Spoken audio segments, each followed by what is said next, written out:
हम कहतन के पील में कौन कहला सा कैसे जान लू हो कैसे ऐसे जान नहीं हो कि नतिया ठीक से देख देख देख लैपटॉप नहीं खींच खोल ले ना नासा में अटैची खोल के कपड़ा पर बटन जो होता है बटन बाकी हूं खर अनारे भइल बटो होई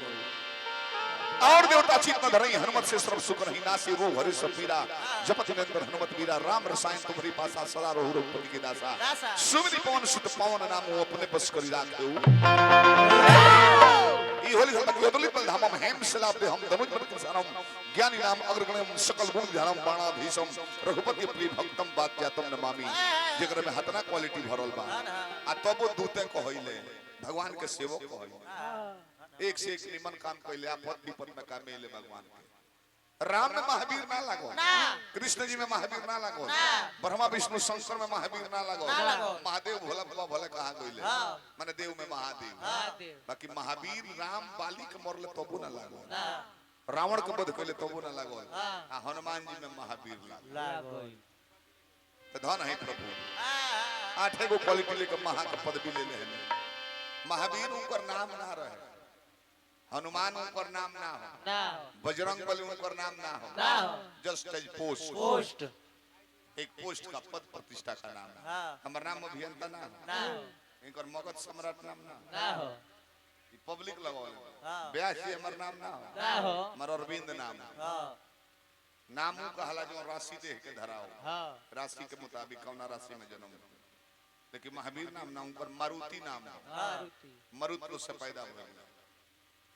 तो मारुति नाम रहे बाकी लइकाए में सूरज के निकले जात रहले जब वज्र चला देले वज्र मार बर्दाश्त हो गइले फिर जी गइले त नाम बजरंग बली पड़ो हनु टेढ़ हो गइल तो हनुमान कहइले महावीर काहे कहइले जो विश्व पर विजय प्राप्त कर ले उसे वीर कहते हैं लेकिन दुनिया पर विजय प्राप्त करके अपने इंद्रियों पर जो विजय प्राप्त कर ले उसे महावीर कहते हैं तो इंद्रिय पर विजय राम के ना रहे इंद्रिय पर विजय रहे तो लोग कुछ ना भई रहे कृष्ण के 16,061 रानी 10-10 को लेकर सब के हुए उनको पर ना ब्रह्मा विष्णु शंकर पर बेला बेला होला बाकी हनुमान जी इंद्रिय पर विजय प्राप्त कइले भिखारी ठाकुर ला एगो गायत्री ठाकुर जी गौला रहा धन हाई कहियो कोई बताओ अमर लय होय सब ओकरा के कुंवर जी भी गौले लयदारी में बाकी लैया ठाकुर जी कर कि सच बतिया कहिले सही सही कि हूँ उठे जिया में रही यही लाइन में कहे तो सेवा कहिले रहनी श्री राम घूमी रखे तो बंधन करतानी वीर में महावीर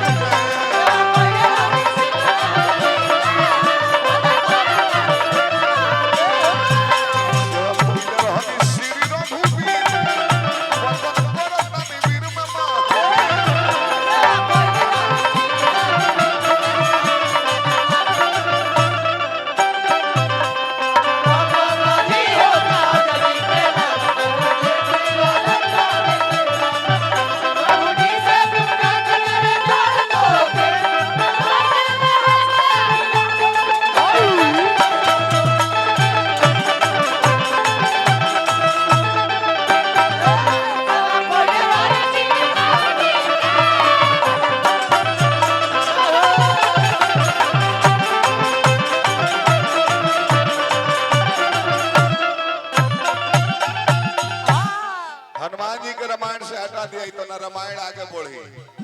न राम के महानता फैल रही सीता जी के पता लगाओ में केहू सक्षम ना रहे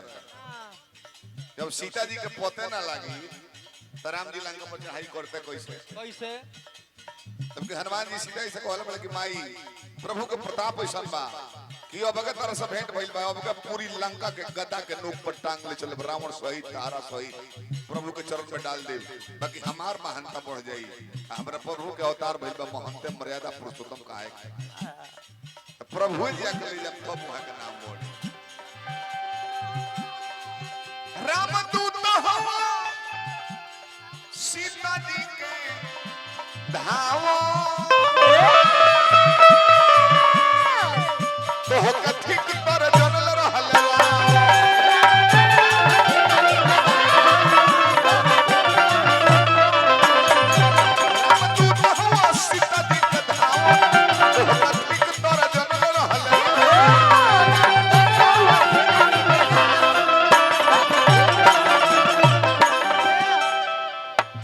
भगवान के फिक्र हो गई रोत रहने के ही लक्ष्मण भाई आँख खोलो मेघनाथ के शक्तिवान से मूर्छित हो गई बड़ो सूर्योदय हो जाई तार प्राण निकल जाई केहू ना बोलो सब है मुड़ी नीचे कर हनुमान जी रातों रात सुसैन बैठ कर लंका से ले दक्षिण दिशा में श्रीलंका उत्तर दिशा में जाके पर्वत सहित बूटी लेके अपना मालिक के संकट हरण के लिए पद मिलल जौन कोनो देवी देवता के नाम मिलल संकट मोचन हनुमान जी कहा गया तू तो हरल रहल हरि जी के फिकीर के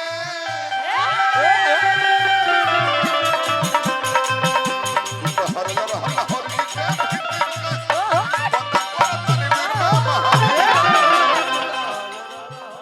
फिकीर के 35 मिनट पूर्ण हो गइल बा देवा कइले रहल